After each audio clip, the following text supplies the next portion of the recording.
به این موضوع میپردازیم، موضوعی که باعث شک و تردید عده‌ای از شهروندانمون بوده و هست. عده‌ای در این شک و تردید هستن که چطور میشود شخصی که سالیان سال با حکومت و دولت جمهوری اسلامی همکاری داشته، چطور میشود که به یک باره مخالف این حکومت شود و شخص رهبری و بارها زیر سوال ببره؟ خب من چرا باید بکنم که با این دوستان یه جوری کنار بیاییم؟ یعنی برگردم به همون شیوه سابق خوبه؟ یعنی همون جوری ادامه بدم؟ به هر حال من یک زمانی اونجوری بودم، حالا اینجوری هستم و الان چشمام میبینه. من قبلا چشمام نمیدید، گوشم نمیشنید. همین الان شاید 10 میلیون نفر مثل قدیم من هستن در اطراف آقای خامنه‌ای، در این نظام حقوق بگیرن. به هر حال به صورت ظاهر 7-10 میلیون نفر همونجوری هستن تو سپاه، این بر اون بر. خب با اینا چیکار باید بکنیم؟ من واقعیتش یک زمانی بعد شدید غلیظ حمایت میکردم، به این دلیل که باور داشتم، امید داشتم و اصلا از همین جنس بودم.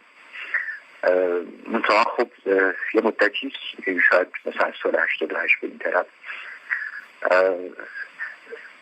باور کردم که اینها غاصبند، باور کردم که اینها آدم کشند، دزدند و من در تکلیف خودم رو با این جماعت روشن میکردم.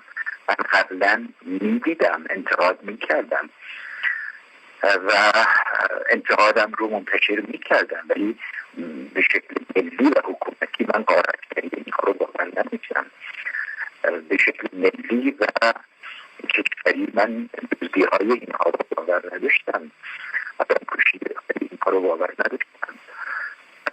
سال 88 بعد از سال 88 و به ویژه زندان من مدت 1 سال و نیم تأثیر بسزایی در این دگرگونی یا آشکارسازی اینطوری داشته. باورم بر اینه که خیلی یه جماعتی از این افرادی که به دیده تردید به من نگاه میکنن صادقن، به خاطر اینکه با افراد مختلفی برخورد کردن که اونها رو آزردن، ولی یک جمعی از اینها هم خودشون رو در برابر ترس بزرگی که خودشون گرفتارش هستن قرار میدن و احساس میکنن که با نفی نوریزاد میشه بر اون ترس داخلیشون فارغ آمد.